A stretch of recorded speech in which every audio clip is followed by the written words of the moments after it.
Bismillahirrahmanirrahim. Al-Baqarah ayat 220.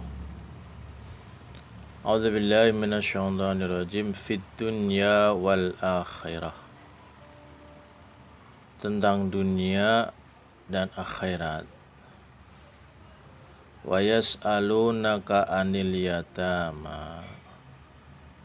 Wa yas'alunaka, dan mereka bertanya kepada kamu, anil yatama, tentang anak yatim. Bagaimana anak yatim, Baik Rasulullah? Misal ada yang nanya tentang anak yatim. Qul, katakanlah, islahul lahum khair. Islah, memperbaiki keadaan bagi mereka itu baik. Artinya apa? Dia tiap hari nggak makan, kita kasih makan. Tiap hari dia pakai baju seadanya, cuman satu, kita kasih baju buat gonta gantinya.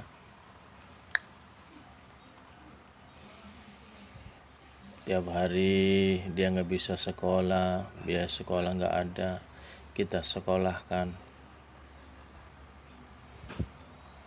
Islah lahum khair.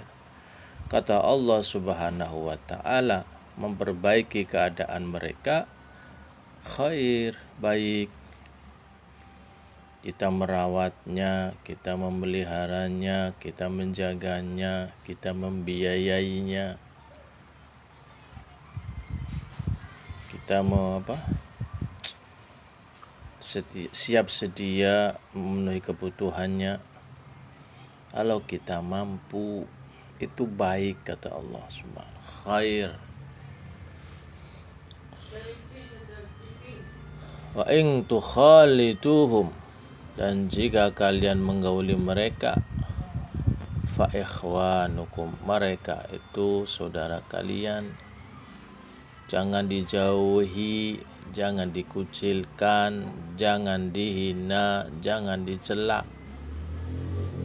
Itu saudaramu seiman, seakidah.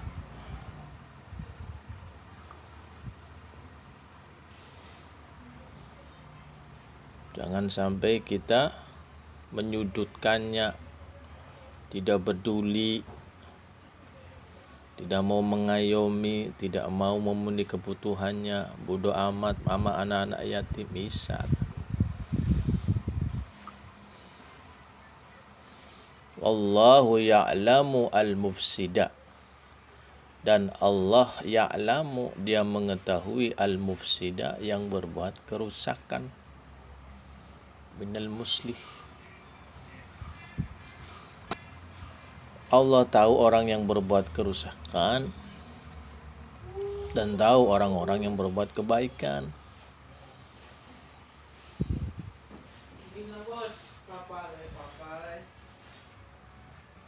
Orang-orang yang gak peduli dengan anak yatim, Allah tahu. Orang-orang yang dia padahal mampu tapi tidak peduli, tidak mengopeni anak yatim, Allah tahu.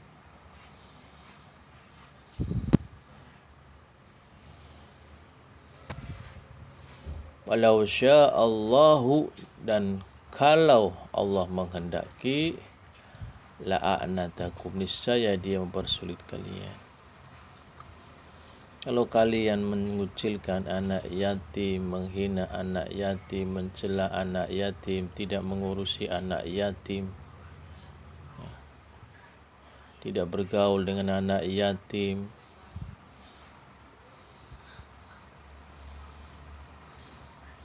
kita mengurus diri kita sendiri. Kita lihat anak yatim kesusahan, kesulitan, tapi kita tidak peduli. Allah tahu. Kalau Allah mau, kamu bakal dikasih kesulitan kalau kalian gak peduli dengan mereka, anak-anak yatim.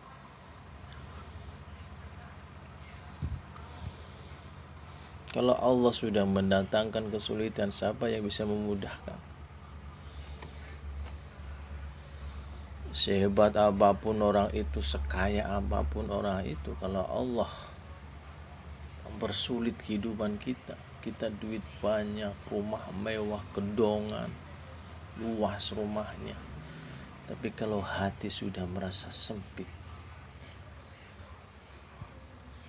seluas apapun tanah kita, rumah kita, uang kita banyak berapapun, kita terasa sempit, kita gelisah hidupnya, tidak tenang, tidak tentram, tidak nyaman di rumah. Rumahnya mewah, gedongan, tapi nggak nyaman. Membuat kesulitan bagi orang yang tidak peduli dengan anak yatim itu bagi Allah adalah mudah. Walau sya'allahu la'anatakum. Dan kalau Allah mengendaki, Dia akan mempersulit kalian. Hati-hati orang yang memiliki harta, mempunyai benda banyak. Kita mampu secara materi mengurusi anak yatim, tapi seolah-olah kita buta dengan mereka.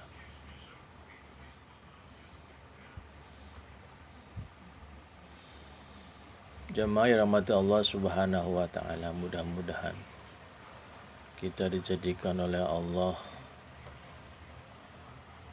orang yang peduli dengan anak yatim. Tidak harus kita menunggu kaya dulu baru berbuat baik sama anak yatim, tidak usah.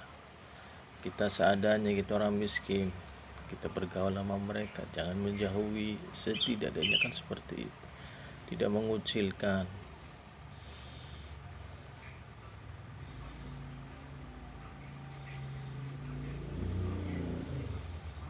Innallaha, sesungguhnya Allah aziz, perkasa, hakim, bijaksana. Allah itu tegas, perkasa, namun hakim, bijaksana. Allah alam. Ayat yang kedua, wala tankihul musyrikati, wala tangkihu, dan jangan kalian nikahi siapa? Al musyrikat, wanita musyrik, hatta yu'min,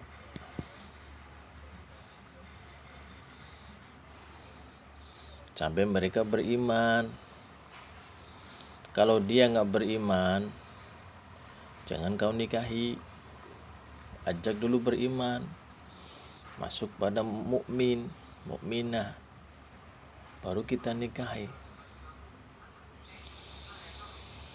Kalau dia dalam keadaan kafir, musyrik, sebagai orang yang musyrik, wanita musyrik, dia tidak mau masuk pada agama keimanan, jangan dinikahi. Allah Subhanahu wa taala pesan seperti itu, wala tankihu al musyrikat hatta yu'min. Terus wala amatum mu'minatun,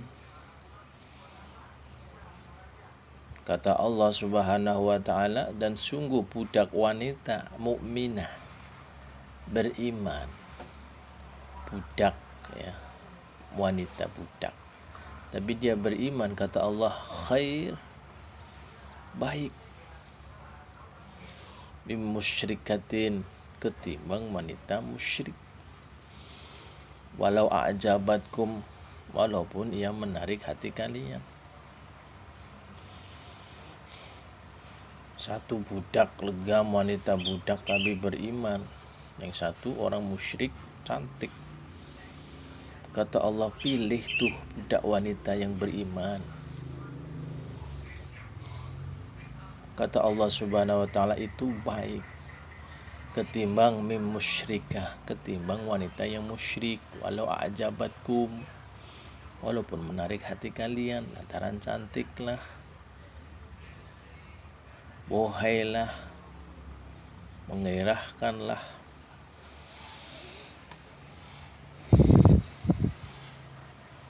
Ya Allah Subhanahu wa taala, cuman banyak manusia yang tidak mau mengikuti, tidak menuruti, tidak mentaati. Terus wala tungkihul musyrikin, jangan kalian menikahkan al musyrikin, orang-orang musyrik, hatta yu'minu, sehingga mereka beriman. Begitupun sebaliknya wanita, kata Allah, jangan kamu nikah sama orang musyrik sampai dia beriman. Kalau dia mau diajak beriman, tidak musyrik, nikahilah. Kalau dia kokoh ya, teguh dengan kemusyrikannya, jangan kau nikahi. Wal abdun mu'minun, dan sungguh budak beriman itu khair, baik bagi kalian, ketimbang mim musyrikin walau a'jabakum, ketimbang orang musyrik sekalipun orang musyrik itu menarik hati kalian.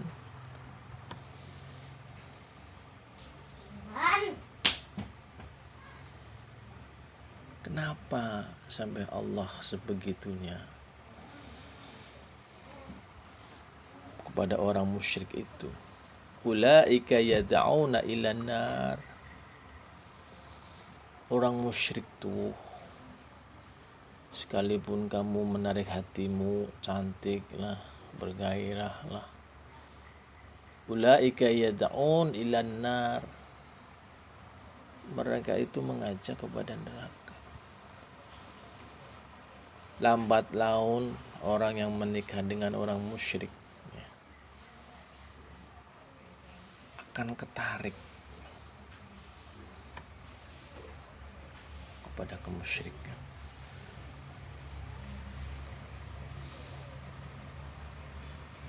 Kita sholat, ya nggak sholat. Kalau orang yang imannya tipis, lemah, cepat terketarik ke sana.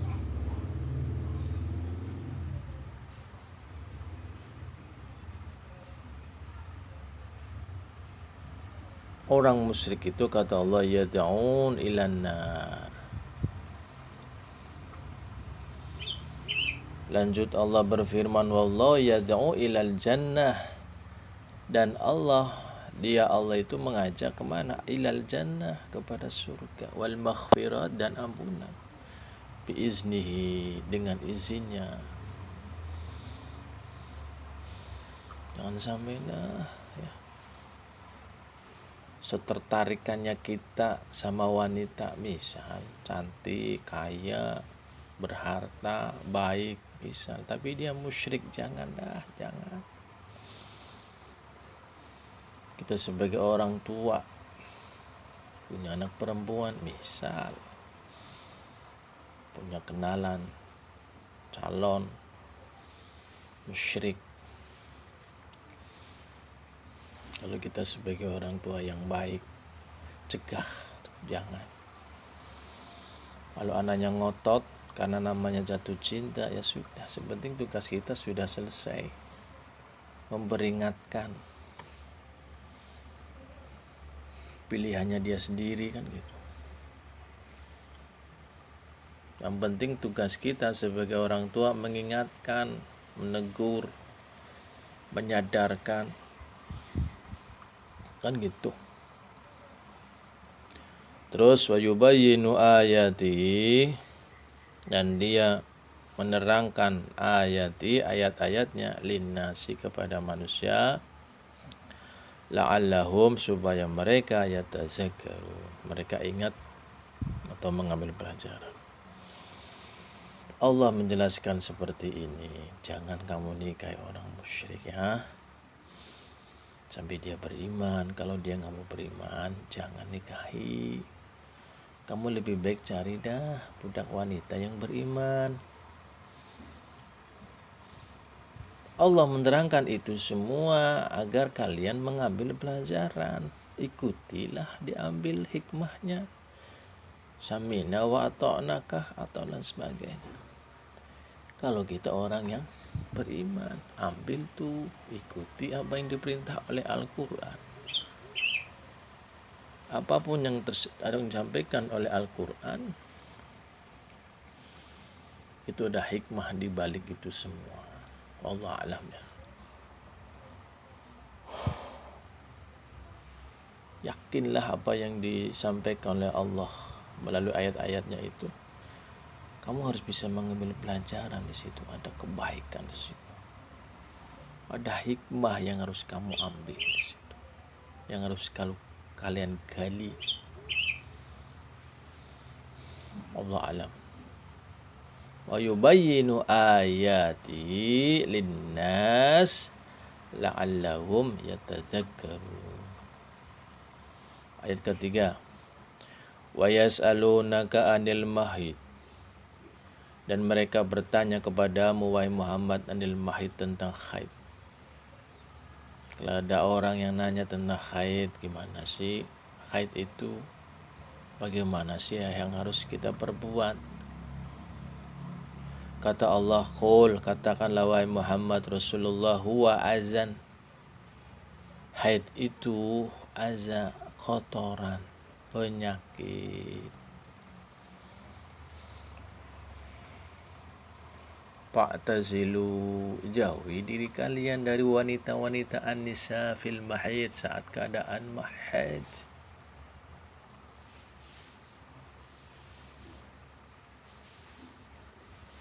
Kenapa ada ayat seperti ini? Khawatir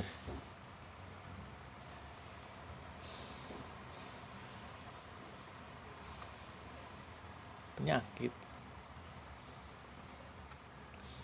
Wala taqrubuhunna, dan jangan kalian mendekati hatta yadhurna, sehingga mereka suci. Jangan kau gauli. Kalau dia lagi kondisi haid, tunggulah sampai suci. Nggak kuat Ustaz, ya sudah. Ini kan perintah Allah.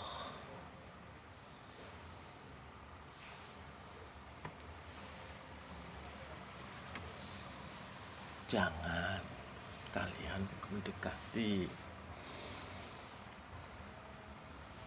sampai dia suci.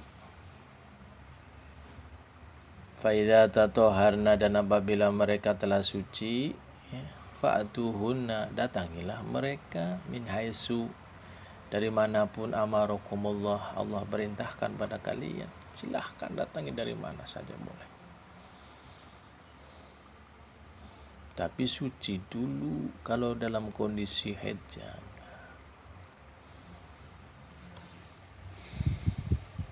Kenapa? Sebab darah haid itu kotor, penyakit, gangguan, akan menimbulkan keburukan.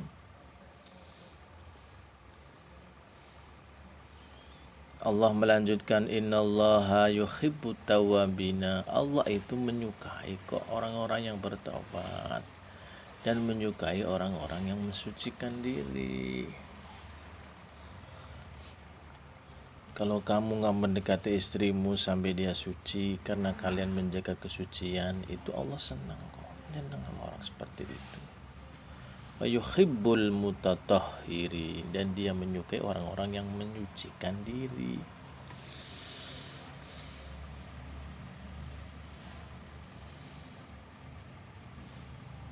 Tidak mau mendekati perempuan yang haid karena menjaga kesucian. Allah senang orang begitu. Innallaha yuhibbut tawwabina wa yuhibbul mutatahhirin. Ya, gitu kan. Ayat keempat terakhir.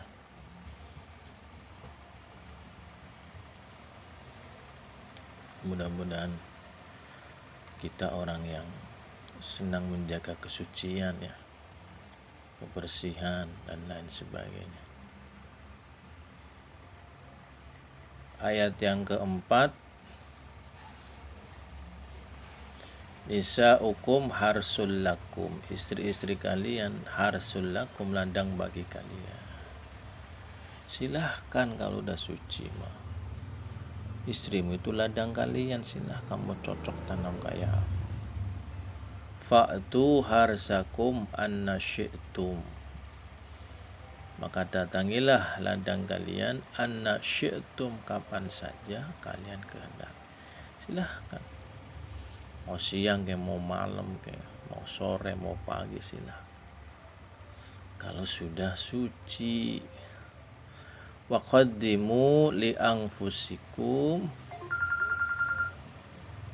maqaddimu dan dahulukan, kerjakanlah li anfusikum untuk diri kalian. Semuanya yang kalian lakukan adalah untuk dirimu sendiri. Wattaqullah, bertakwalah kepada Allah, wa'lamu, dan ketahuilah annakum mulaqu, bahwa kalian akan menemuinya. Ketahuilah.